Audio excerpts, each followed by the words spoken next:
There's always energy exchange in every relationship. So the first question that people need to ask themselves is, in today's episode, we're joined by Teal Swan, international speaker, best-selling author, and a woman who turned unimaginable trauma into a journey of healing and empowerment. if you want my honest truth, I think this is one of the most painful truths that people have to swallow in life, is that a relationship takes two. That's probably the nightmare of all nightmares, is the fact that there's an inherent vulnerability in relationships, that when you step into it, it's a dance for two. What I would say to every single person, male or female, you need to get into a relationship with somebody where you are like, you know what, if they never changed, could I be with this person in front of me? How can you inspire them to begin that journey? Is that even possible? You need a guy with a very large container. Somebody who's like, well, I could own a kitten or I could own a dragon.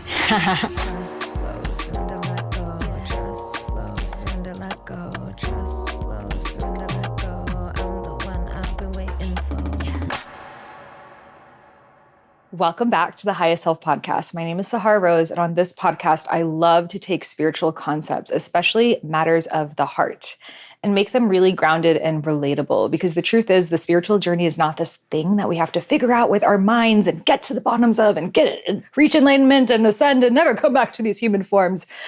But rather, it's about being here in this human experience, in our bodies, in our wombs, with the soil, with the children, with the dance, with the laughter, with all the beautiful flowers up in the set. Teal just said it's the most feminine set she's ever been on, so I'm going to take that as a compliment. So I'm fangirling, and I never fangirl on this podcast because this is like probably the only person I take spiritual advice from. I started listening to her YouTube channel at least 10 years ago. Yeah, I was probably in my early 20s at the time, and she was the only person I had ever seen make spiritual content online, and I was just like, what are my past lives? Like, you know, what is intergenerational trauma? What is healing? And I kept seeing this like gorgeous girl pop up, and I'm just like, who is she? And so I continued to watch. And even till this day, like I always tell people, I'm like, Teal's views are the freshest. Like everyone's like self-sabotage. She's like, self-sabotage doesn't exist. I'm like, what? People are like codependency. She's like, codependents are the biggest narcissists. I'm like, oh, damn. Like, you know, like I just love just like the truth, the fierceness. Like if you love my energy, you're going to love her energy. You probably already know her. She is the OG. Like truly, if you're new to the spiritual journey, you got to start following Teal. And before we drop into this episode, be sure to hit subscribe wherever you're listening to this podcast. That is the best way to stay up to date on the latest episodes. We've got this in video format, so if you're just hearing my voice, be sure to also watch our fabulous outfits on video as well on Spotify, YouTube, or the Apple Store. This is the best way to stay in the flow with future conversations and also allows the podcast to reach more people. So hit subscribe so I can keep vibing with you on all future episodes. Now, let's get into this one. So without further ado, let's welcome Teal Swan to the Highest Self Podcast. That was a wonderful intro. I feel like you just need to play that. Just like, I am the OG, bitches. Bow down. So before we get into it, what makes you your highest self? What makes me my highest self? Discipline. Oh. And I know that's probably a funny answer, but I mean, for me, the more intense I am about commitment to whatever it is that I want to be in alignment with, the more in alignment I am with that, let's call it an oversoul or pre-birth intention, or you know, there's all kinds of things that are packed into the higher self when we use that word usually. It's so true because we think of discipline as this like external thing. I have to do something that someone else wants me to do. And it's like, actually, like I love the discipline to follow your soul path, you know, because it's so easy for us to know we're going the wrong way, but be like, whatever, I'm just going to do this round. I'm just going to see what happens, do it for the plot. And it's like the discipline to continue to come back to the guidance of your highest self is really what I feel the spiritual journey is about. So you have this new course on ancestral healing, which I just went through and I absolutely loved it. And I just shared with you some interesting news I got about my ancestral lineage this week. My parents are in town. It's the Persian New Year. And I found out that I am a direct relative of Prophet Muhammad. Which nobody's surprised about. Casually. And it's interesting because, you know, I was born Muslim, but I never really practiced the religion. I resonate more with ancient Zoroastrian culture, which is like the ancient Persian spiritual lineage prior to Abrahamic religions. But I learned that my grandmother was a direct relative of his, to the point that in Iran, there's a term for it. They're called Sayyids. And the government actually like ordains like certain people and you're like a holy person. So like everyone in my grandmother's lineage were imams. They were like Islamic priests. And I had no idea until last night. This was part of my ancestral lineage. And I'm like, perfect timing when the ancestral queen is coming on. So in your course, you share how a lot of our generational traumas and also gifts come from our ancestry. So if someone's new and this is completely new to them, can you share a little bit more about how our ancestors are impacting our lives today? Okay, so where I want people to go for this understanding is to understand that before you come down to this physical time-space reality, let's say you're hanging around in your non-physical perspective, what most people call a soul or even higher self. What you're doing is you're surveying these different life path potentials. And a big part of those life path potentials has to do with what family lines you're going to come into, because a family line has a consciousness. And you've got a lot of them. I mean, that's the reality. If you look at how many surnames you have in a family tree, it's like, ugh, you know. So you're looking at the consciousness of these family lines as they run through the branches of this tree, and you're essentially choosing to come in as the extension of that story. So a family never dies. That's something to understand. There may be individuals that are popping in and out of existence within that family line, but there's a continued story of a lineage that is going all the way back through the beginning of time and is still going, and you're the one that's making it go. So from these higher dimensional spaces, what's interesting is that it just looks like nothing ever ends or begins. It just keeps going until somebody changes the pattern, right? So a big thing that we're looking to do when we're looking at these life path potentials that have to do with family lineages is we're looking for both negatives and positives, essentially. Now, of course, we could get really complicated with this because there are also negatives to positives and positives to negatives. But if we try to make this concept real simple, let's say that you're looking for some negative patterns that you yourself want to experience and then be the one to change. I have never in my life, especially when I'm in these groups where people are interested in, say, you know, what is the higher self? I'm asking questions, kind of the game changers in the family, right? I've never met a single person, especially in these spaces, that has not come down with a specific intention of their life being to be the game changer for a family pattern. So you're looking to experience those negative things always for a very good reason. You're looking to create changes to the patterns, you being, of course, the progression of the family line. And you're also looking to exploit positive traits or positive patterns that have been happening in that family line, specifically for whatever life purpose you have chosen before coming down here. Now, for some people, that looks a lot like a career that they've chosen. For other people, it really doesn't. Like when we're talking about purpose, especially relative to the higher self, we need to get complicated because as human beings, we love to whittle it down to a job, but it's a lot more than that. But a lot of your life purpose is down to those positive traits as well. And this is a big mistake that I think a lot of people make with ancestral healing is they make it all about those negative qualities when so much of it is about re-owning these positive qualities in a very conscious way and actually using them, because those are the things you don't really need to work on, you know? It's not like somebody, say, that comes into a family line of a lot of leaders has to work on leadership. So that's awesome. I mean, it's awesome, especially for those of us that are all into self-growth and everything, to finally have those things where it's like, guess what? I don't have to sit down with a workbook and work my ass off at this. So, so that's like a very fast sort of elevator pitch about these, the picture of us fitting into ancestral trauma. What I want people to understand is that these patterns, they continue until somebody consciously stops them. They just keep repeating and repeating and repeating and repeating. So there could be some decision that a person made, 14 generations ago. It affects the way that they live. It affects the way that they raise their children. And then that one way of being can just be passed and passed and passed and passed. And all of a sudden, here you are in the modern day with this out of control train that's been going since, 1700s, 1500s, even earlier. And it's really not benefiting our lives, especially when circumstances change. Mm-hmm. So it's not until we start to recognize these patterns and consciously change them or consciously own them, if it's a positive pattern, that we can really step into alignment with what we chose before coming here, which is to be the progression of our family line. Now, I understand when people are wanting to almost divorce themselves from negativity in a family line by saying drastically changing their last names and things like this, especially in abuse scenarios. I get it. But I really wish that people understood that you did not come here to divorce your family line. Even if you came into an abusive household, that doesn't mean you need to like stay in abusive patterns or whatever. But owning your lineage is super, super important for every single person. A question I have for you is, how do we know if the pattern comes from our childhood or it comes from our ancestral lineage? I'm not going to be able to give you a satisfying answer for this, and let me tell you why. From a higher dimensional level, that kind of distinction doesn't really exist.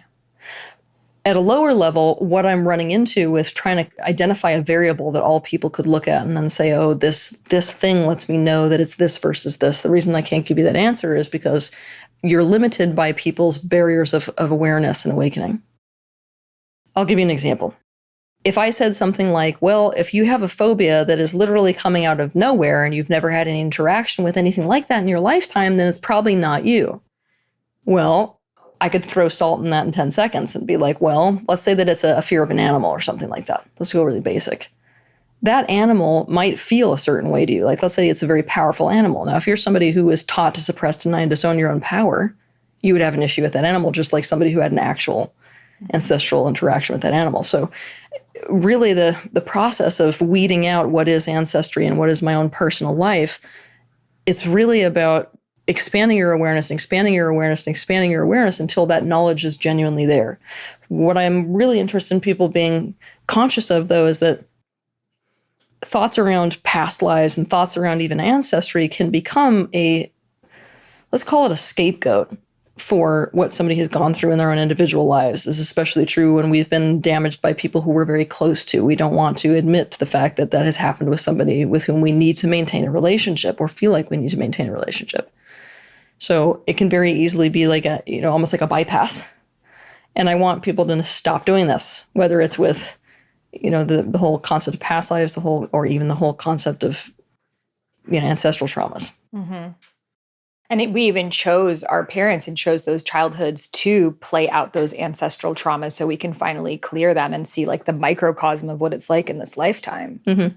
Both you and I saying that, being clearly aware that it doesn't feel like oh, yay, I chose this. It's awful. Yeah. Some of these things where we chose it maybe at this soul-based level, it doesn't really add, I think, to our personal pain that we're going through in the moment. Like, there comes a point in healing where you look back and you're like, okay, I can see why I chose that. But I don't feel like it does a lot of good for us to even be like, oh, well, I chose it. And so that somehow makes the pain better of this horrible situation that I'm finding myself in, with these repetitive patterns over and over again.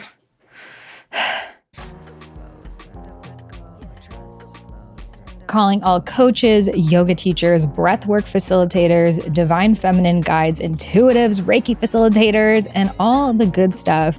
You're raising the vibration of the planet, but the thing is, it's hard to actually get paid clients. And you're wondering what you're doing wrong because you may be sharing content, you may be telling people about your practice, but you still haven't really nailed your business model. So we at Highest Self Institute have put together an expression weekend all about nailing your first 10 coaching clients. Because let's be real, without clients, your coaching dream stays that, a dream. So the real challenge for many new coaches is that they're often focusing on the wrong things. Instead of honing in on what truly matters, they cast a wide net, post generic content, and hope that clients will just show up.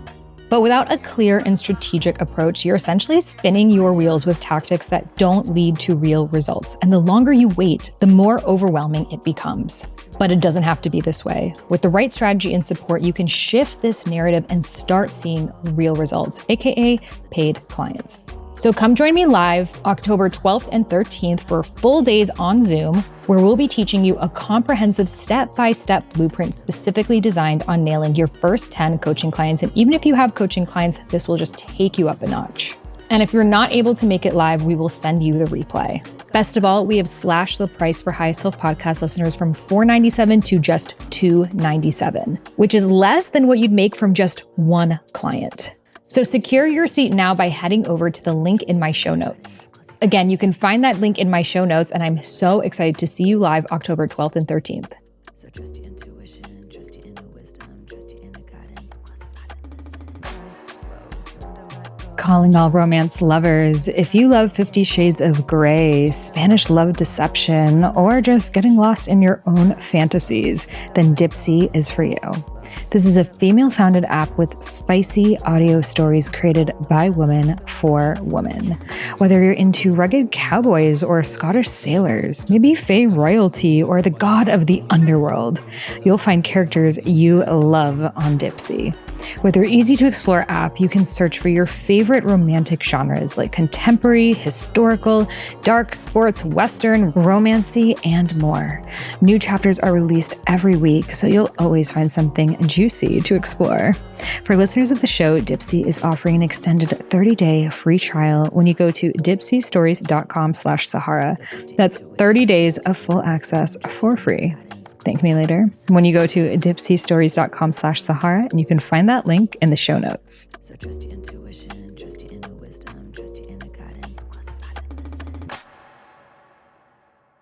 Yeah, I think it's just like a matter of perspective. I remember a long time ago in 2018, which is the last time you were on this podcast, I worked with this ancestral healing person, and she was like, your great, great, great grandmother has some sort of trauma in your maternal lineage around relationships. And at that time, I was like engaged, I want to say. I didn't really have issues in my relationship. And so I just started to ask my grandmother questions. And I found out that her great grandmother, her name's Khairul Nasa, was 10 years old when she was forced to marry a 45-year-old man and was the second wife, and was really resentful because she never got to finish school, and she was really interested in healing and spirituality and all of these things, but she never got to pursue that. So she always had this like deep hatred for life, hatred for men, hatred for everyone. She had a son, he became a doctor, and then he died. So it was like, then that happened, and then her husband died, and then she actually, though, what I also learned last night, all the ancestral things happening, became just this like Sufi devotee later in her life and saw her husband as God.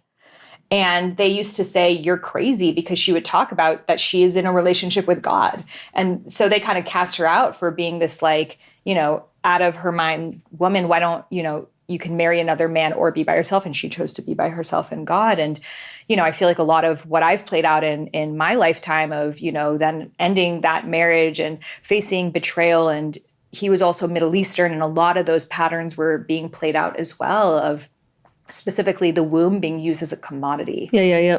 And the womb, it's almost like the woman, it has nothing to do with you as a woman. It has to do with you're going to bear my children. And in Middle Eastern culture, a woman's name is mother of her son. She doesn't even have a name. Really? So you're once you get married, you're the wife of this and then the mother of that. So you don't even actually exist as a person. Yeah. It's just the roles that you play.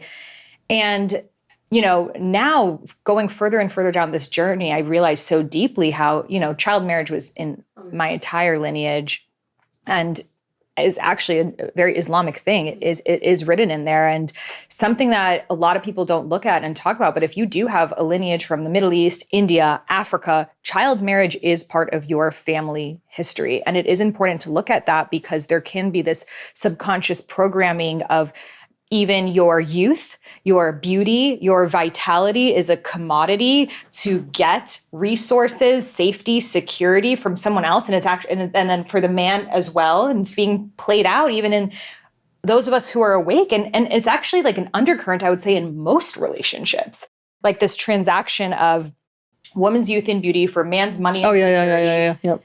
So I'm curious, like for you, what have you seen being some of these major patterns being played out right now, and how I feel like collectively, especially in relationships, we're choosing to step away from them, but so much of us only knows love as that. Oh yeah, right now, I mean, this is one of the reasons that I did this course when I did it, is because so much of what we're watching in terms of this macrocosmic level of breakdown within society has to do with these ancestral patterns. One of the biggest being, of course, the way that we have relationships. And we could take a microscope and kind of like zoom in on certain cultures. But if I was to zoom out and globalize this whole thing, human relationships have been in a pattern of dysfunction over the course of history. They've been getting progressively worse, in fact, because I'm very vocal about the fact that as a species, if you want to look like way back towards the root of our ancestry, we're tribal, and we've been trying to live these incredibly, separated, segregated, individual lives, which is not natural for us. So we're needing a drastic overhaul where we're ruining the positive aspects of our our humanity, like as a human family, right? We're trying to re-own those positive aspects of our innate biology and what's natural for us at the same time as do away with a lot of these patterns that we've had. Like transaction is one of those elements in a relationship, like energy exchange is something which we're in the process of needing to exalt. So there will always be an energy exchange, but how do we make that a conscious thing? How do we make that something that we actually want to do? You know, because like you said, you brought this up where this is really is an issue no matter where you go in the world. That's kind of like, as a woman, your only worth is youth and beauty. So that essentially becomes like, do we really want to give that to a person? Is that really what we want to be playing with? Or is that a terrifying game? Because at a certain point, it's like, I feel it slipping away, you know? So as women, it's like, we are in a space where it's, what is it that we really want to offer as an energy exchange in a relationship? And that can look very unique according to each woman's desires and each woman's aptitudes and each woman's whatever, right? Because the divine feminine, of course, is expressing itself in very different ways through different women. And the same can be said of men. Like we're almost more having a conversation right now about what it is for a woman, but like men too. Like what is it that you want to offer a relationship? What is it that you have to bring to the table that you actually like giving? Because there has to be some element of enjoyment in what you're offering, not just that you're getting something as a result of it. So how can we redefine that if we're like, okay, I don't want to do the typical, I'm the housewife, you're the provider, these are our roles. We don't want to be role mates. We want to transition to soulmates, but like, how do we come across, because you said there is an inherent value exchange in relationships no matter what. Always. Okay, so what I'm wanting is for people to understand that the love element, like we could call it love and trust, right? That is over here. That's one element of a relationship. Another element of a relationship is energy exchange. So what we're looking to do is to master these two quadrants. In relationships, you can have one without the other, quite easily. And then it usually doesn't go so well, right? But why I'm focused a lot on people getting into conscious transaction, this is where we're going to go with our conversation, is because there's always energy exchange in every relationship. So it's very important for us to get into that as consciously as we can. So the first question that people need to ask themselves is, what do I love giving? What is it that I love giving that even if I never got anything really back for it or something else for it, I'm fed by giving. But a lot of us female, and I can speak for myself, what I love to give is I love to help people find their meaning with their lives with this. So I end up being the healer in all of my relationships. Oh, yeah. So, but I love doing it. But then I'm like, is this me overcompensating? And I know a lot of people listening to this resonate. So do you love doing it in a relationship though? It's almost like I can't help myself. I'm like, I can see how I can really benefit your life. And I just start. And then I do think I do get resentful of being in the role. Okay. But it's almost like I'm doing it because I want them to come up to the level that I want them to be at. Okay. Yeah, I get it. Therapy session with Teal. No. Well, I mean, it's always better for me when I've got like a tangible example. Yeah. Yeah, the dynamic that you're talking about is a very big issue, and it has been for women across, time, especially when they gain any power. They kind of attract unhealed little boys, right? And I wouldn't say it's that, but it's almost like my gift is seeing people's highest selves, seeing people's dharma. Yeah. So it's almost impossible for me, even in friendships, to not offer that. But I think a lot of us women, once we start doing that in relationships, we're told the feminine needs to just be in receiving. So there's this question of like, should I even be giving? Yeah. So I'm curious your take on this. That the feminine must always receive, because no. Yeah. No. So receptivity is a major element of feminine, right? But when a woman goes into that receptive state, she becomes a producer at a level that is so far beyond what people can imagine is crazy. That's where creative force comes from. That's why she gives birth to everything. Mm-hmm. So it's like strange to say she just always has to stay in that state. There will always be and so, mm-hmm. From that state of receptivity. No, like women are intensely giving, crazy giving. Well, we're told like in online, like relational advice that as a woman, you should always be in your receptive energy. And that's going to get you that high value female treatment that you're desiring. And if you start going into giving, you're going to start turning into his mom. And then you're going to be the pick-misha. That's the term that they're using. Like you're a pick-me. And he's going to use you as the Bob the Builder wife until he can find his dream girl. Not if you can set boundaries. Mm. This just sounds like a conversation about boundaries needs to happen. We need to have a talk that looks like this. When a woman gets into a conscious energy exchange, as a result of being in a state of receptivity, which will naturally happen. By the way, every woman listening to this knows that when she's in a situation where somebody's feeding her with energy, she can't help but give. So it's not even like we can prevent this. Yeah. So when a woman gets into a conscious energy exchange, she really needs to know what is a yes and what is a no for her. And if you want my honest truth, this is what has been taken from women, regardless of what culture it is that we're looking at. Over the course of history, they have convinced women to not have a no, and to not have a yes, and to not have a self. And when you bring that selfhood into it, it's easier for a woman to set the boundaries without this absolute terror of, oh, if I do this, there's going to be just like these massive consequences for me. Meaning that we're already approaching relationships as women from this attitude of there is no space for a me in the relationship. And that's what we got to change very quickly. So what advice do you have for someone who's listening and maybe she's in a relationship with a man and she sees a lot of potential in him and he has a good heart, but maybe he's not fully living his dharma. He's not like... Don't get into it. Yeah. Okay. So you would say wait for the person who's 10 out of 10 everything on your list, or does that even exist? No, 10 out of 10 on your list doesn't exist. Mm-hmm. But this is where it's very important for us to know what consequences we can choose. Mm-hmm. But what I would say to every single person, male or female, is if you meet somebody, you need to get into a relationship with somebody where you are like, you know what, if they never changed one iota after this day, could I be with this person in front of me? Mm-hmm. Because you have no control over making that person that thing. And especially for people who are really good at seeing potentials or really attached to potentials. Just because you see somebody's potential does not mean they are going to choose into it. That's something that somebody either does or doesn't do based on their free will, and it is very hard to swallow that truth. Mm-hmm.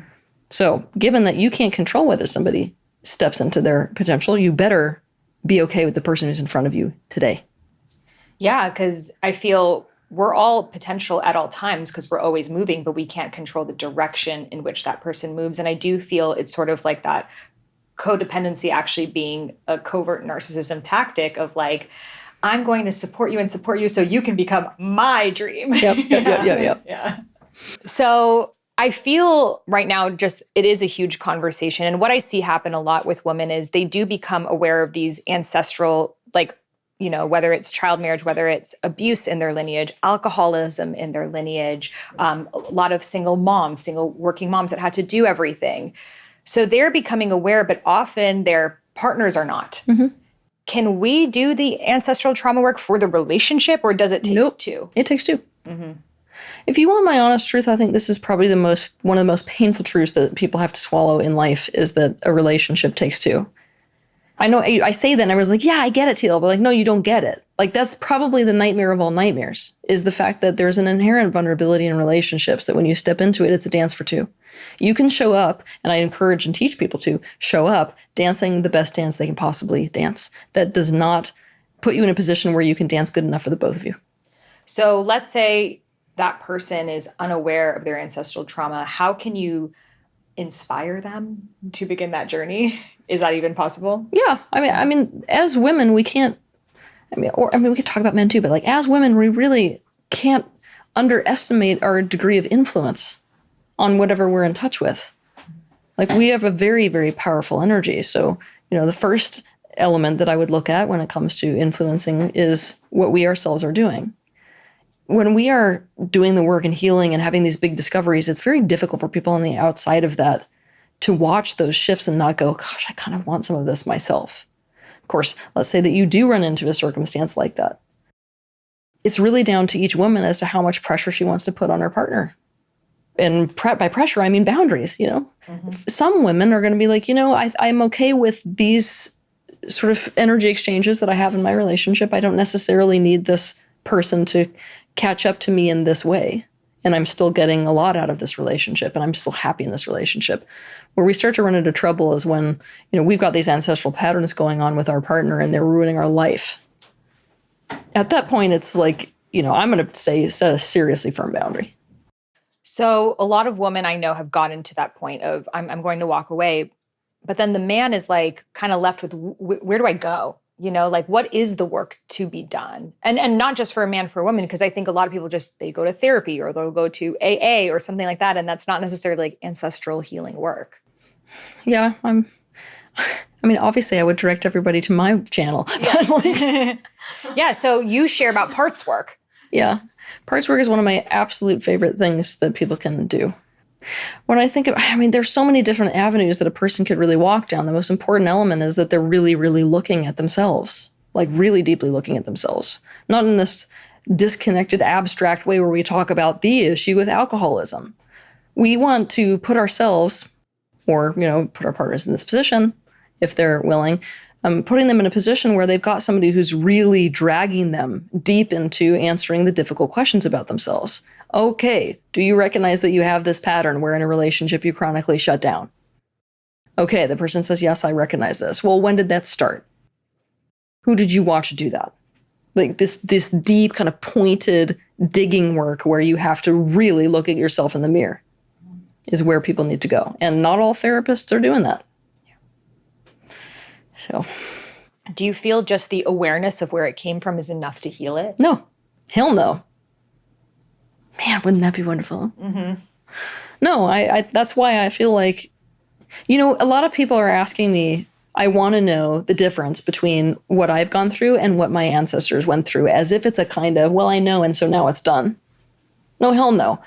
It's about the awareness just gives you more information with which you can then take action on. That's it.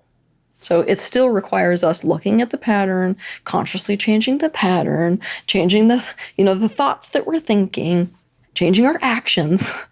All of that is necessary. It's necessary to exert a kind of a free will over our participation in something that is no longer working. So let's say a woman's pattern is she comes from a lineage of single moms, like a friend of mine. In her family, it's almost the opposite of mine, that there was never a man around. Yeah. And so the women were the strong ones. They were the heads of the household, but they had to work the farms and take care of the kids and do everything on their own. So she's almost like hyper independent, avoidant personality. So someone like her, where would she begin this level of healing? Would it be to own that that's her gift in this lifetime, that I can be very independent? Or would it be to, who knows what's right, I'm okay with people owning that the adaptations that their family has made has put them in a position of strength. Mm-hmm. Where some women would be breaking down, this sounds like a woman who's able to really step in and step up. But if she's at a point where this is damaging her life, you got to change that pattern. And at that point, you have to look at your contribution to the pattern. Mm. So you've got the male contribution to that pattern. But the only thing we really have a lot of control over is what we are doing in terms of that pattern. So if, let's say that I'm looking back at my behavior in relationships. Let's say that I always am walking around with this air of independence. I know that I lead with an air of independence. Well, I start to become aware. That air of independence that I keep giving off, maybe it's the clothes that I'm wearing. Maybe it's, even wearing high heels sometimes. A lot of women think that's super feminine, right? No. That's actually interesting because a lot of women who have power issues will get on high heels. Why? Because it puts them up. So they're essentially leading with this, I am very powerful thing. And so the men who would want to step in and really be there for a woman are kind of getting pushed away. And the men who are wanting to step in on that are like, oh, she's going to take all the responsibility, right? So I'm becoming aware of, say, the way I'm dressing, the way that I'm walking, the way that I'm talking. What is my behavior when a man opens a door for me or something? Am I the kind of person who goes to pay the bill, when they bring the bill to the table? I'm watching how the patterns that I'm exhibiting are bringing about the very thing that I am hating. And then I am changing those patterns. And it's more complicated than just, it's not working for me to wear these clothes. I'm wearing different clothes. Because even taking those steps can be so intensely threatening, and they will be. They will be. Why? Because those were the coping mechanisms that kept us alive, and our grandmas alive, and our great-grandmas alive. So inherent in these changes is this very scary, very vulnerable place of being pushed to the limit of vulnerability, actually. Yeah, that's really interesting to think of the way that we're dressing, our mannerisms, our tone of voice, and who that's attracting subconsciously. Oh, yeah. I had a whole meltdown about this. You'd love this story. Let's get personal, shall we? I wish this should have been something that somebody filmed. So I'm in New York City, or I think it was either New York or San Francisco. I'm basically sitting there and I'm staring at this giant printout that we have of me walking in the door. So my team has done this promo for a future event. So I've got an 8 by 10 foot teal right in front of me. I sent the people who were at the workshop off to do an exercise, and I'm sitting there in front of my own image, and I'm like, this is awful. Everyone's like, what's going on with Teal right now? I'm like, you guys, look at me. I'm coming across like this big, scary teacher goddess. I'm a sub in relationships. This is a disaster. And so I'm having this mini meltdown about the fact that like my entire public career, which by the way is not even put on, it's because of course I put a lot of energy into this. Is this some kind of a coping mechanism for me? Is this not really authentic? The problem is this is very authentic in one set and setting. Right. That's not what I want in a relationship. So, then it becomes, okay, well, how do I do this in my career, knowing that my public image is the exact opposite of what I like in my personal life, and at the same time try to, in my personal life, attract something that's entirely... You're speaking to my soul right now. Well, I think that's what's so hard for women, especially with social media. Yeah. Of like, oftentimes our social media is related to our careers. So it's that image that we're putting out in our career, which often we're not putting out like, I'm a sub in my career. Like, no, we're leaders, we're visionaries, we're teachers, we're healers. But then oftentimes like social media is the first thing someone sees when they just meet you, or a dating app, that's all they see. And then they're seeing your work self, which is not at all what you want to be. And it's so hard. Oh, yeah. I'm like, do I need to make a separate personal Instagram that's just like, my true inner core self, but that feels like hiding a part of myself as well? Yeah. So have you found the advice? So what do we do with it? Well, I have, but I mean... Did you change your pictures? No, I feel like this is going to be a different sort of answer for every woman. Like for me, I've gone much more heavily into the kink community because, the kink community has the capacity more so with what I'm looking for to open up to these strange dynamics, but in a very overt way. So it's not the same kind of experience on a basic kind of a dating level where you just... I don't know how to quite put this, but I want something weird. I mean, everybody kind of knows in the kink community, okay, you're wanting something weird. What is it you're wanting? And you tell people this is what I want. It's the exact opposite of, the sort of God. The goddess is actually, I don't know if you know this, but it'll be fun for you to know this now. Goddess worship is actually an element of the kink community. So without knowing it, me and my public career, I've actually fallen into a kink. And it's the exact opposite one that I want. I love a praise kink, though. You do? You don't? No. Interesting. Well, you probably just get so much of it, but I'm like, no, tell me how amazing I am. No, I don't get very much of it. But I do feel the kink thing is real because a lot of us women who are leaders in our careers, we want to be more sub in our relationships. Big time. Yep. Yeah. Big time. So it's about finding a guy who's not threatened by that second side. But I have been trying over the course of the last many years, even not relating to dating, trying to get people to expand to be able to hold polarity. If we are a person who has such a stark difference between our professional life and personal life in terms of our desires, we need to find somebody who's able to hold dichotomy. Yeah. So for me, like I'll just tell you what I figured, right? The type of dom-sub relationship that I am looking for in my personal life is very unique. It's not like, oh, I would like to go be in somebody's house and be underneath them and in their life. It's much more like I have a giant life. I need a man to step into that life, and I need him to enable my career. And that's the way of being essentially ahead of me or in charge or in the dom position is leading me into more of doing this. Yeah. And I do feel that is a deep feminine desire of someone who can help you become more of your full expression and be that rock who's like, I want more of you, bring it online. Exactly. So you need a guy with a very large container. Somebody who's like, well, I could own a kitten or I could own a dragon. I'll do dragon. But here's what I come across. Okay. Like oftentimes as women, we are attracted to these also like more like alpha, like a man who's a dom is like a very alpha man, but then often they have their own career and focus and things like that. So it's like to find that happy medium of someone, and they can totally have their own thing going on too, but like also wants to support your vision, but still, especially sexually, be the dom, So do you feel, and this is a question for kind of everyone, that a woman can be with a man who maybe he's not like as further along on his mission than she is, because a lot of people listening to this podcast are very mission focused, but maybe where he shows up is adding value into her mission. Oh yeah.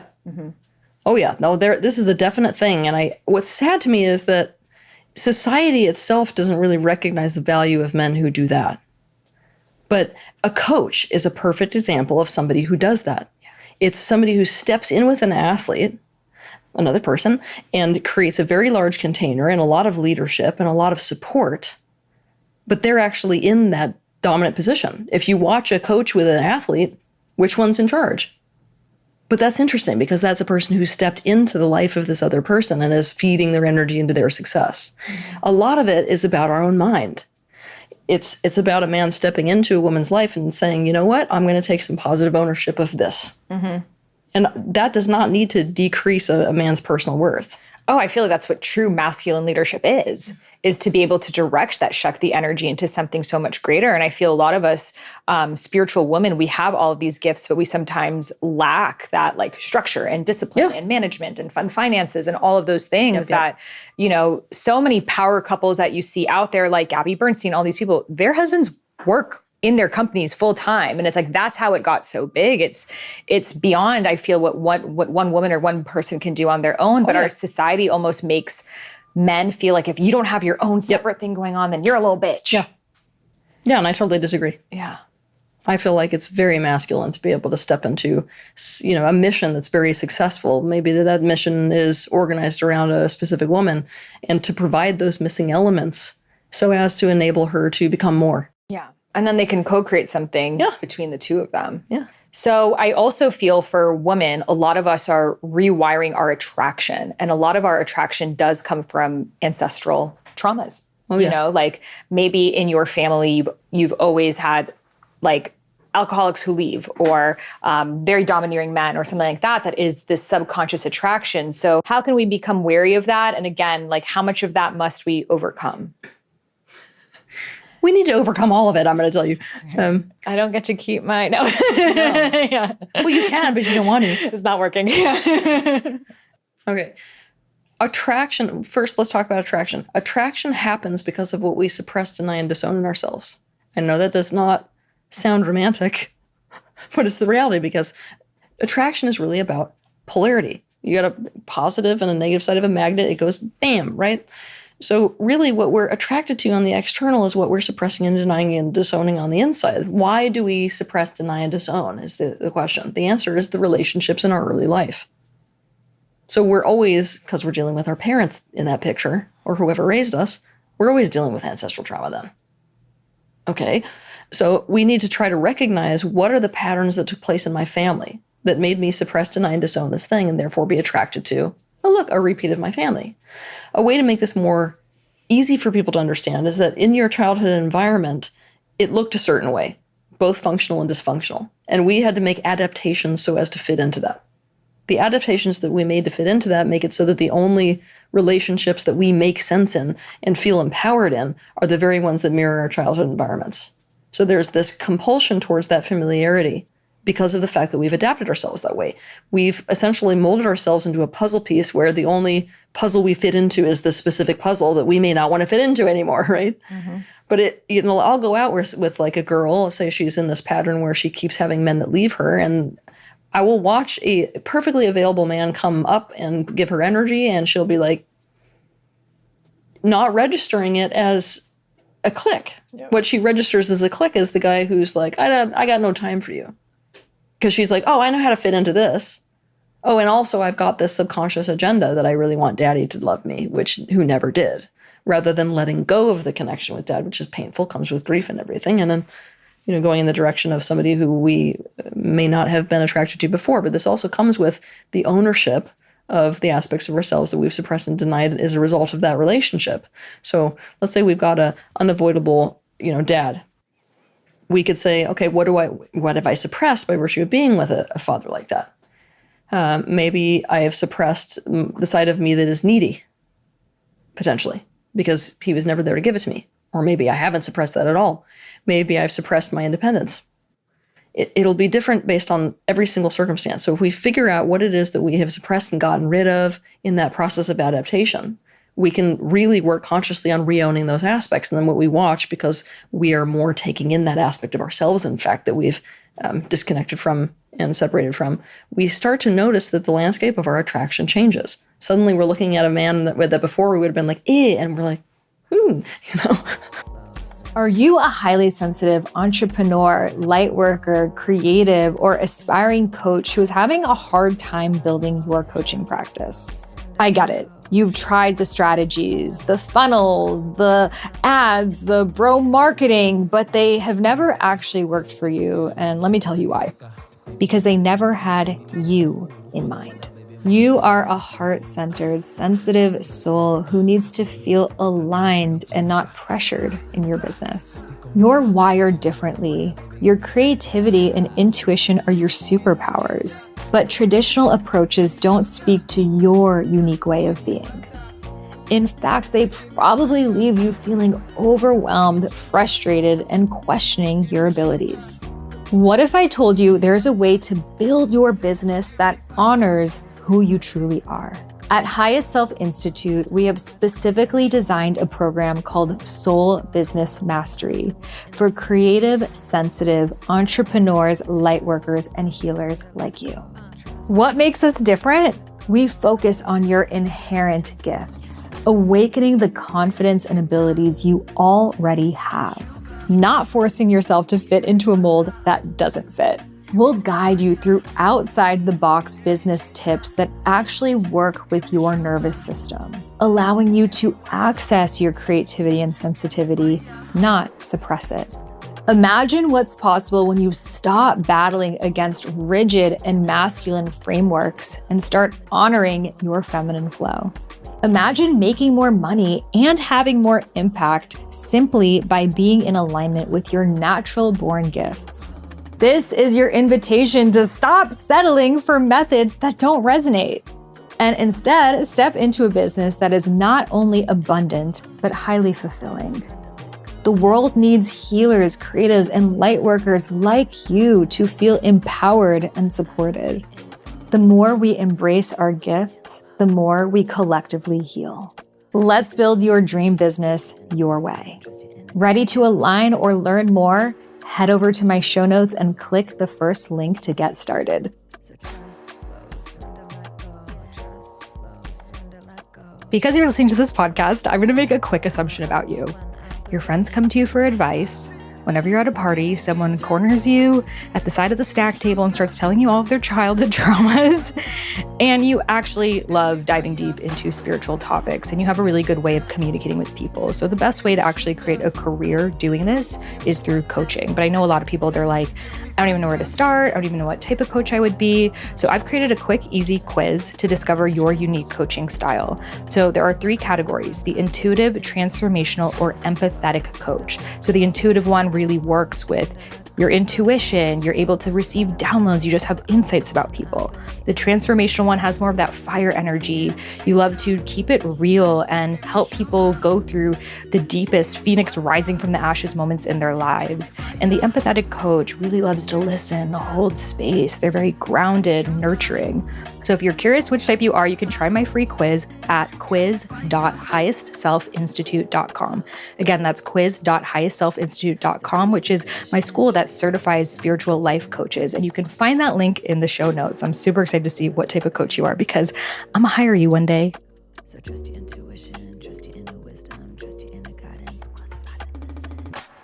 100%. Yeah, like my program, my dad was very successful, alpha man, great at everything he did, very competitive, the best, always had to be the best, you know? So I was always attracted to alpha, powerful men who were kind of emotionally unavailable, kind of self-consumed. And to me, it made sense. Oh, a man's always working because he has better things to do. And I made that normal of like, oh, well, if a man had so much time for me, he must not be doing anything important. Oh. But then the story is, I am not important. Yep. So, you know, and I was able to sustain myself in a relationship where this person was very successful, but always working. And I'm like, he's doing what a man's supposed to do. But the way that, and how you said, I suppressed the part of me that was needy of like, and I won't have any needs from him. Yep. I will take care of myself. I will be with my friends. I will make a very full life and a full career and a full everything. So then whenever he's available for me, I'll be ready and perfect and the trophy daughter and now the trophy wife for him. Yep. And then I recognized like, I don't want that at all. And like the purpose of my career success is not so I could have someone like doing their own thing and we're just roommates, Yep. you know, but it's so we can co-create. And it's been so interesting because the beginning part of my single journey, my attraction was still back at those same kind, like almost like I looked up to them. I wanted to be them, like muses, you know, it's like, I want to be you. So maybe I should try to date you. And then as I would, exactly. That's a suppression of your own significance. Exactly. And it was like specifically for like people who made the kind of music that I wanted to make, you know? And then as I started to make that music, it was like that attraction completely went away. And now even people that I met last year that I was not interested in at all, because I was like, I don't know, they're like, I don't know, not doing big, important things out in the world, you know, but they're very emotionally available and always messaging me. And now I'm interested in these kind of people, which just shows in 1 year what, yay, I'm healing. But it's also hard, I'll be honest, because I do feel a lot of us women, we want to be with someone that's inspiring to us. So that's the thing I keep coming across of like, okay, there are definitely people that like, are there, they're emotionally available, they want to pour into me, but then I'm not like super inspired by them. But then the people I'm very inspired by have their own busy thing going on. I have never had the desire to be with somebody I'm inspired by. That's kind of interesting. I'm trying to relate to this. I want to like look at you like a god. I don't know. We're going to have to table that one because I got to think about that. Yeah. I think it's like that feminine, like, I also see like sexuality is very like devotional. So it's like, I want to look at my partner as like someone that I would like want to devote myself to. And for me, that would have to be someone I'm inspired by in some kind of way. It doesn't need to be like creatively inspired by, but like, yeah, like inspired by his ability to, I guess, yeah, create. And probably because my dad to me was always very inspiring, and his grandfather and my family was always like really big visionaries. Like you. Yeah, exactly. Exactly. So it's like, but then I think part of me doesn't want to like limit myself or settle for someone that I don't feel is my equal. Okay. So I'm curious your take on this, because I know a lot of us women, we are like, we can sometimes look at men who, yeah, we want to be like, and that might not be the best partner for us. No, it's probably the worst partner on earth for a person. Right. In fact, this is changing a lot because as I'm talking more and more about finding true compatibility in relationships, we're coming away from the Disney model. I don't know if you remember this old scene from Fantasia. I used to love it as a kid, but there's this scene from Fantasia where you've got these like centaurs, right? And it starts off with the men in this like really triumphant symphony piece where it's very loud and they're like very proud and each one is a different color. And the whole theme of this thing is each one finding the female of their color. And towards the end, you've got this blue one who's just by himself and the blue girl who's by herself, and they finally find each other. And it's like same. No, actually, the recipe of sameness is one of the worst ways to find compatibility in a relationship. And this is more and more true the more successful people get. Okay. So what instead could we be looking for? A puzzle piece. Symbiosis is what you're looking for. Remember that the energy exchange that we're talking about, symbiosis, is separate from the practice of love and the building of trust. That's a whole separate thing. But if we're just looking at energy exchange, you have to look at what it is that I offer that genuinely is taken in by this person or genuinely wanted. Now, when you're watching people who are, let's say that they're more on the normal end of the spectrum. I don't mean normal in this sense as an insult. What I mean more is they can fit more into the society because they can kind of straddle the fence a little bit more. It's easier to have transactions be about, I provide you this and you provide it for me also. And there'd be some kind of elements of, I provide this and you provide this totally other thing. What we watch when people go up the ranks for success is they devote their energy more and more towards one venue. Otherwise, you can't really succeed. I know that people hate when I say this, but you can't spread yourself thin across all of these venues and be super, super successful at this one thing you're streamlining yourself towards. The more you streamline yourself towards that and the more success you gain in that, the more you have to really look for opposite resources. So at that level where people are really coming up into their power, you start to see more of a striation effect happen where all of a sudden what's really making their relationships work is that they offer each other drastically different things. Drastically different things. And I'm going to even go further than that and say that if you're a person with a real mission, male or female, and you've got something where you're really going for the top of the top in it, right? Like whether it's sports or whether it's politics or whatever it is, a business, you're going to be funneling so much of your energy into that a lot of the exchange you need to be looking for is somebody who gets their needs met in an almost vicarious roundabout way. I got an example. Let's say that somebody is really fed by the concept of purpose, and whatever you're doing is something that offers a lot of purpose.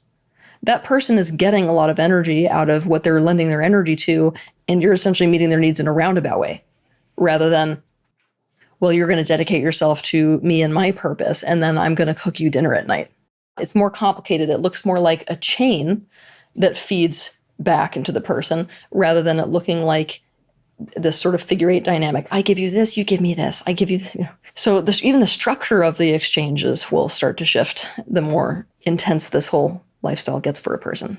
Yeah, I think that's why we see a lot of these celebrity couples don't work. Oh, yeah. Because it's like they're both powerhouses, stars, front and center, that they're almost like competing for the same thing. Oh, that's why when anybody uses the word power couple, I cringe. I cringe about that. But we're like trained to want that. Well, it doesn't work. Why? Because yeah. when a power couple finds themselves very quickly in a position where they have the same needs and they offer the same things. Right. So it turns into, let's say you're with a guy who's like, he's a power guy. He's like, let's go on a trip around the world. You're like, I can do that myself. And he'll be like, oh, I really need support right now. I need somebody to be there for me. And you're like, so do I. So it becomes a really poor exchange, in fact, because of that samesies thing kind of makes it so that you need the same things and offer the same things, which you don't need. So yeah, and they say in every relationship, there's the kite and the rock. And the kite is the one that's like soaring, the star front and center, and the rock is like the foundation. And oftentimes people who are kites, we're attracted to other kites because it's interesting. We can talk for hours and it's really stimulating, but then there's no rock. And then the kites just go separate ways. Yep. And maybe a rock and a rock would just be too like mundane and boring. Yep. So they need the kite to kind of lift them up. But yeah, I definitely want to in the future go for more of the rocks. But I think it is hard because I am I'm so stimulated by like depth and conversation. I know a lot of spiritual women do. Like I have friends that are in really long-term successful relationships with rock guys, but they've had to given up on, he's not gonna, go on a yoga retreat with me. He's not going to want to talk about past lives, but you know what? He takes care of the house and he shows up and he's loyal. And that's maybe more than enough. yeah, I feel like each woman has to answer that question for themselves. Right. With every single person, you're going to get positive and negatives. You're going to have to choose essentially your consequences. And I think one of the big injustices that we have here is that we've been fed this idea that it's possible to find a relationship where there's no contrast. No, you're going to be signing up for contrast. Mm-hmm. But that means that each one of us has to evaluate what contrast we can and can't sign up for.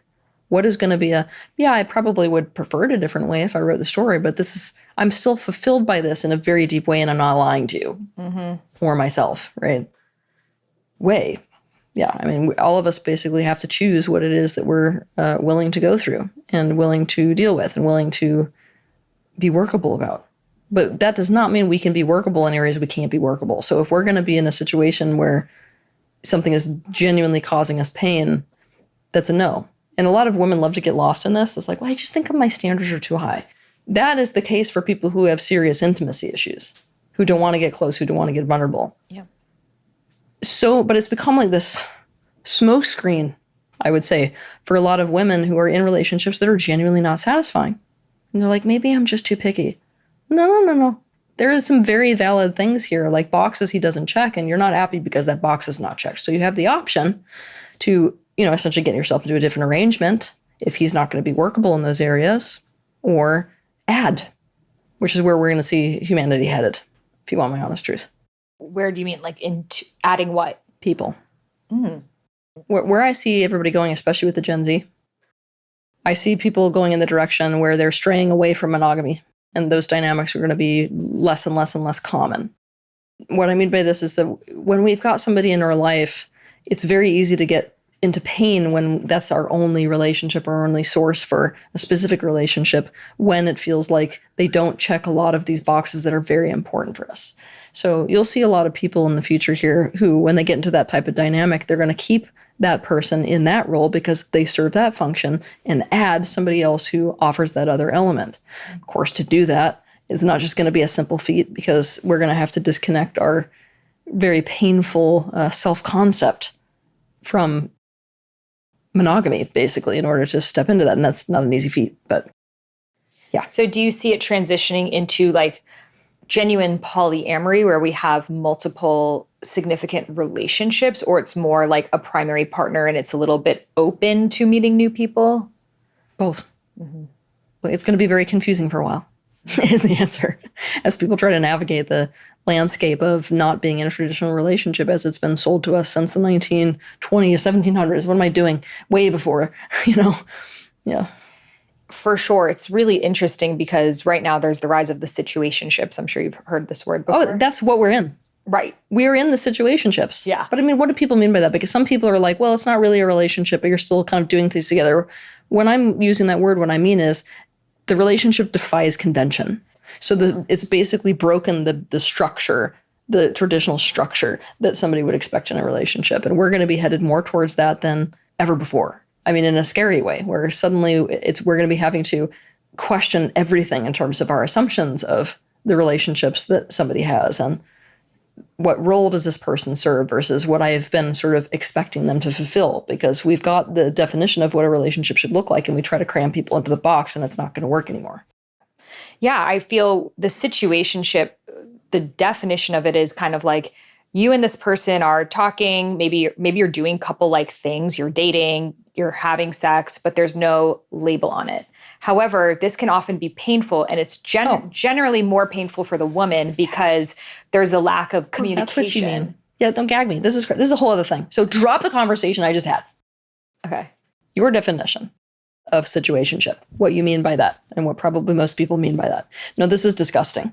What I'm watching here is a generation that does not want to take responsibility in relationships. Right. That's a whole different thing. Like that's a whole different conversation. And I think what the difference is the communication and the intentionality. I feel why people get into situationships is, you know what, I don't really fully choose you, but I don't want to tell you that. Yeah. So I want to keep you around until I find someone better. But the thing is, I have these impossible standards, so that person will never come. And then we just kind of settle for these breadcrumbs because we don't want to be alone. It's making non-commitment okay. Mm-hmm. Okay, so then where is that line between openness and non-commitment? Well, we have to look at ourselves as to why we're shying away from commitment or what we're getting out of openness, and then we need to lead with that foot. In situationships, we are not leading with that foot. If we're going to be a person who is not going to give certain things in a relationship, we need to step in saying that. And I mean aggressively so. So let's say you start talking to someone, you start dating, and they're saying, you know what, I don't want to put a label on it. I just kind of want to see where things go. I'm really focused on myself right now, but I like hanging out with you. Then you have to ask yourself, am I okay with this being the way it stays? Mm-hmm. You know, if I'm a woman who's been presented with that, let's just assume I'm a woman who's been presented with that, I'm going to literally do that deep dive. And I mean a real deep one. Would I be okay with this if this is how it stayed? If not, I'm getting into this for potential. I've already said that's dangerous. So basically, if I'm not okay with that, I'm going to walk up and say, yeah, I'm not looking for that. I'm actually looking for serious stuff. So just so you know, if I get into this relationship, I will expect that from you. I'm going to basically put pressure back. You know, if he goes, that's my answer. All right, well, go ahead if you are more interested in getting into a deep relationship at any point. Feel free to see if I'm free. Yeah, and I feel that so many women have not asked themselves that question and said okay to it. So then men are like, if you do have that more serious conversation, they're like, they back away. Let them. Yeah. I know it's easier said than done. Okay, when I say that, I'm not like, oh guys, it's so easy. No, it's horrible. I never encourage people doing horrible coping mechanisms, but I totally get the gallon of Haagen-Dazs ice cream move after that one. Yeah. But okay, so it's so important as a woman that we stop getting into relationships based off of a man's potential, especially being in this mentality where we think we can love them into wanting it. Are you really a woman who wants to do backflips and backbends for a man to do what you want him to do? A lot of men feel, I don't know if I want to be in a relationship with you, so I want to hang out and see what happens. I'm just being that right now. Are you okay with that? Mm-hmm. Do you agree? I mean, some women might be like, I don't know either. Yeah. I would like to check him out. Mm-hmm. But I mean, the guys who, come on. I mean, we're having this conversation like women are idiots. Like, when a guy comes up to you and says this, you know whether he's a guy who genuinely wants to fill you out to see whether it's going to become more, or whether it's a guy who's like, just so you know, I'm into casual. You can read it. So then how can we have this like conscious, non-monogamous relationship that's also not this? If you want to step into non-monogamy? Well, I not me personally, we've had this conversation, but I'm like, Jill, I can't do it. But I do, like, I understand the concept of it of like, yes, we lived in tribes and there definitely was not like a marriage structure then, and it was a lot more open. But I also feel that when women are like, I feel what happens often is when there's an open relationship, it's the man who's with multiple women and not the woman as much. And sometimes women convince themselves to be okay with these open relationships because they want to maintain the relationship. Awful. I don't know, like awful. Like if I was sitting in front of a woman like that, I'd be like, what are you doing? Yeah. I understand what you're doing, but what are you doing? Because this is not what you want. So if you're really wanting to be, a woman who's in a position where you want a man to be in that very monogamous dynamic, do not settle for anything else. That's the boundary thing. This is the issue with women. It's like they set a boundary for themselves, but that boundary is like, it's so flimsy, There's this great meme, which is like me setting boundaries with others. And it's a person who's standing at the shoreline, where the waves crash in, and is just like putting nails in the sand, but like with these giant 3-foot gaps where the water's just coming straight through it. And that is exactly how it is when I'm watching the majority of women. When I'm very serious, when I'm saying a boundary is a boundary, a no is a no. And that means you don't get to be like, no, kind of, people are gonna push your boundaries. And I wish people understood that it's not like a loving thing for another person to never push a boundary. And you can't, it's just, we should not expect that. I feel a lot of women, then they question, maybe I just don't know, and then they decide to give it a try. Okay, well, try it out. But how much patience do we want to have for sort of the trial and error? I understand there's an element of trial and error in life, but there going to be real damage done by our need for trial and error, especially if we already kind of have a feeling that we don't want something. Mm-hmm. If a woman's like, okay, I want to try it out, then say, I want to try it out. But that's another boundary you can set. Here's you talking to the guy. I'm going to try this because I'm interested in trying this. Are you genuinely interested in trying this first? Okay, I'm genuinely interested in trying this. That doesn't mean I'm going to say yes to this ultimately because I'm trying it out. And then sometimes it's too late because he's now accustomed to this style of relationship that he would not want to transition back into a closed. And then the relationship has to end then. Yeah. Yeah. And I think I've seen this happen across the board, especially in the conscious community. A lot of the conscious men are deciding to be in... don't even bring this up with me. The conscious community men are the biggest nightmare that there is. Because they're direct disciples of Jesus. They will open up your kundalini with their divine sacred cocks and help you remember all of your past lives and hear all of your intergenerational trauma. And you just have to be in an open relationship. But the thing is, you can't be open. Only they can be open. It's what Jesus would want. Yeah, you don't even want to get me started. But then a lot of us women, they're like, I met the guy and he does shadow work and he knows about his generational trauma and he's all of these things. And I have to be okay with he wants to be open. No, you don't have to be okay with anything. Or I got to go for the guy at Starbucks. You don't need to be okay with anything. So those women who are in these situations of it feels like it comes with the territory of this archetype. So that's why personally, I don't date the guys in the conscious community either. Well, the spiritual field is full of escapism. And that's what I want people to understand. Mm-hmm. I'm not going to say it's the only men that are here, though. There are men that are doing very, very deep work on themselves. I agree. It's fewer and farther between because it's just too tempting for people who are already in a pattern of escapism in life, whether it's escapism from commitment and relationship or escapism from any element of their temporal selves because they hate life and would rather sort of be in these other dimensional fields. The spiritual field is this big open temptation as a coping mechanism to get away from very real living. So I would be very careful if I was any woman wandering into the spiritual community thinking that just because a guy goes to a yoga class or just because he's taken ayahuasca, he's going to be a fabulous partner. Okay, so would you rather be with someone who has done shadow work, intergenerational trauma, he's part of a men's circle, he's done vision quests, plant medicine, and let's say you were a woman who wanted to be monogamous. Okay. But the only way he can relate is in an open relationship. And he's okay with you being open, but he's still a little bit possessive about it. It doesn't feel 100% clean. Or be with someone who, has a 9-to-5 job, but has a nice heart and is a great person, but has never done any kind of deep healing work, can't really meet you at that level, but he is interested and he wants to be monogamous with you. That depends entirely upon that man's willingness, like the one who's not really into this, that man's willingness to kind of put his toe in. Mm-hmm. I'm not going to require him to jump through X, Y, and Z hoop. If I'm a woman in that scenario, I'm not going to require him to do that. But I'm definitely going to try to invite him into that space. And if he's like a full-on no, this is not a person who's going to be wanting to become aware of his own patterns enough that he's going to be able to make a relationship work, most likely. So do you feel there's more, well, then we're back to potential territory. Yeah. But to answer your question, I would rather be with the guy who is not into this kind of stuff and genuinely wants what I want in a relationship. Yeah. And I feel like that's the thing that we really need to be looking at. What's the relationship style and quality that I want versus who is this person? Exactly. But I feel like this is going to be a different answer for somebody like me than it is for the average woman. The average woman has not dedicated every minute of their life to this. For me, if I don't have a guy who's dedicated to this in some way, like I don't even, there's no relationship. Right. I basically became a priest. So it's kind of like somebody who became a Catholic priest being with somebody who's not Catholic. It like does not work. There's more wiggle room for most. So would you ever be with another like spiritual teacher? No. Oh, okay. Because of competition. Mm-hmm. You don't want to be like a powerhouse couple. That is my nightmare. You and Sadhguru?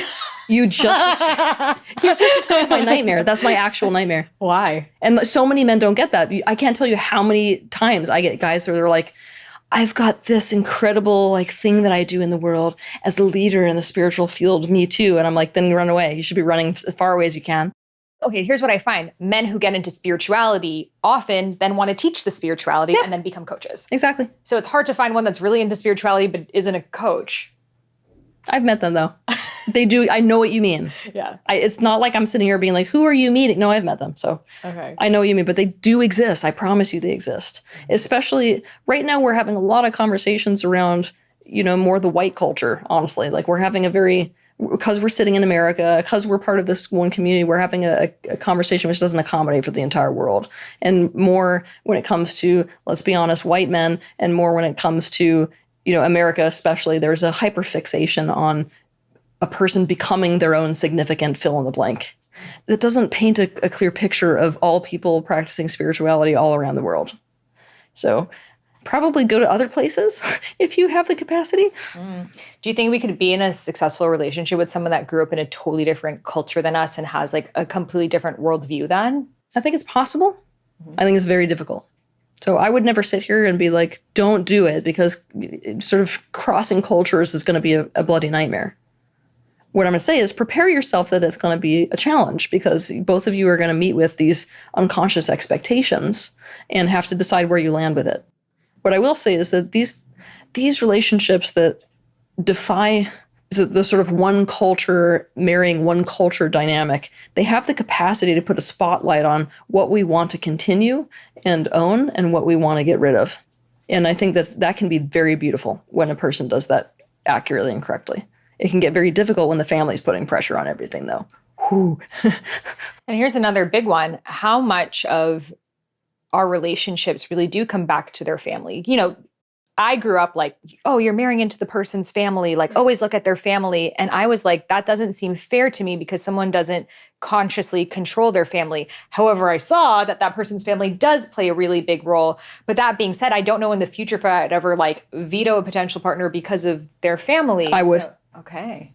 I would veto a person based on their family in a hot second, to the degree that the person is aware of those patterns or not. Now, that's something that I'm watching very closely as a marker. If I'm watching dysfunctional dynamics play out in a family and they don't clock it first, I'm very nervous. Because what it's going to turn into, especially in my case, especially if you're a conscious person, is it's going to turn into you making them aware of these dysfunctional dynamics. Now, to what degree do you then become the problem in the family? Yes. You're just going to become the new scapegoat. Mm-hmm.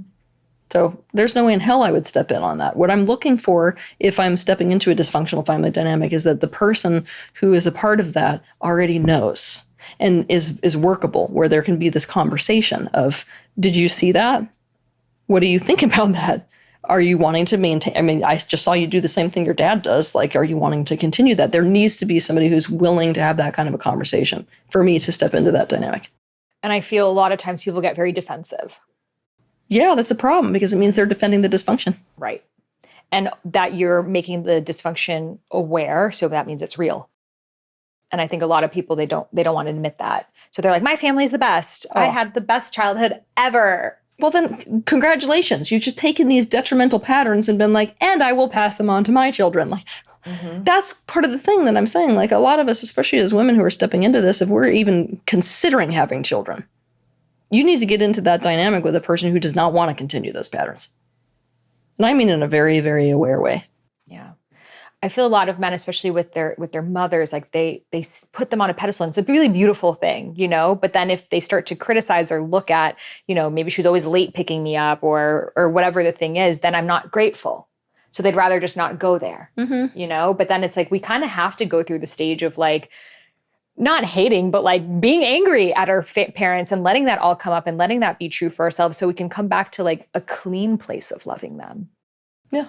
Where we're able to have a relationship but not engage in the same dysfunctional ways. So find the men who've done this work but don't want to compete with you.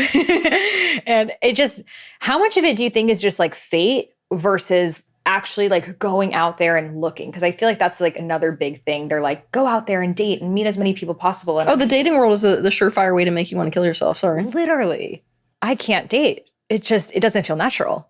Oh, it's a nightmare. Yeah. Because you're entering into an ocean of rejection is basically what it is. And there's an impression, because of the dating apps, there's an impression of endless supply. This is not the grounds for a genuine relationship. I mean, some people get kind of lucky, but it is very dangerous grounds. I'll tell you that. How much of it do you think is just like, do you believe in love at first sight, or do you think that's mostly trauma bond? I think there's so many components that go into love at first sight. It's really complicated. A lot of it is attraction elements, which I've just told you are the result of suppression and denying and disowning of self, right? So that's like less glamorous. Do I feel like there are people for whom you have soul contracts and you get a very, very powerful hit? And that soul contract could potentially not be a negative one, could be a very positive one. Like, this is the person who's meant to bring in this element for you to help you go to the next level. Yes. So it's almost like I'm trying to unpack a curry for you when we have that love at first sight experience. Yeah. But if I'm somebody who's got that love at first sight experience, I'm not going, oh, and this means that this is going to be the most perfect, loving, and wonderful relationship. Right. It's the meaning really that we add to all these experiences that's the problem I've noticed. We just take it at face value. It means this. Same as when you were just describing, you bring up negative patterns in a family and this means you're trying to separate me from my family. No, I'm wanting the patterns to change. So we've got to work to, no matter who we are, what gender we are, what we're doing, we need to unpack and detach the elements of meaning that we're adding to whatever we're experiencing from whatever we're experiencing. Yes. And what you continually bring us back to is nuance. And that we need to be okay with nuance and paradox, and that in any situation, there are so many components behind it that it takes years to actually like continue to find, oh, and there was that element involved and that element involved. And it's like super micro, but also very, very quantum at the same time. Like, you meet someone and it's like, you know, maybe you're meant to create a business together. Maybe you're meant to be in each other's lives for one night. Maybe you're meant to be in each other's lives for the rest of your lives, and you don't know. But I feel we have become so clinical in love that we're like, oh my God, this must be a trauma bond. Like, you know, like, stay away. And that we don't get to fully experience the intelligence of love and where it's guiding us. And sometimes it is guiding us to have a dark night of the soul and look at all of our traumas, but like only that love could have brought you there. Yep. I completely agree. So thank you so much for all of this. I could talk to you and ask you questions for hours. So where can people learn more about your ancestral healing course and dive into all of your workshops? Going to tealswan.com. So tealswan.com, which is my website. All you need to do is remember my name. It's basically the place where we've amalgamated everything that I'm doing, whether it's videos that I release every single Saturday or books or products or e-courses, right? So if you click on there and you look in products, you'll see all of the e-courses that I have available, including the ancestral healing one. Yay. Well, thank you so much for being such a visionary and a lighthouse and just someone who really guides the way, like from the beginning. Like, I swear, you just went on YouTube. You're like, I want to bring spiritual wisdom in here, and really paved the way for so many of us. So thank you so much for being you and just being such a radiant goddess. And you inspire me so much. It was wonderful to be here again. Yay. Well, thank you guys so much for tuning in. There was so much in this conversation. So be sure to share it on your Instagram stories. This is a really good way to like get these conversations flowing with your friends. This is a good one. Maybe you like want to get a group of friends to listen to you together and be like, ooh, what did you think about this? Or what did you think about that? And have a discussion, because it's like we can listen to a podcast and then like go on and like listen to the next one. And there was literally so much here that if you just re-listen to this and unpack it, this will probably like help heal your relationships more than probably anything else you've listened to your whole life. So I really encourage you to share with your friends, have a little podcast club moment with it. Be sure to follow Teal. We have her course and all the links. We have a discount for her course as well. So you can find that in the show notes as well. And we're super grateful to have you here. I'll see you in the next one. Trust your intuition, trust your inner wisdom, trust your inner guidance. Close your eyes and listen. Surrender, let go. Surrender, let go. So trust your intuition, trust your inner wisdom, trust your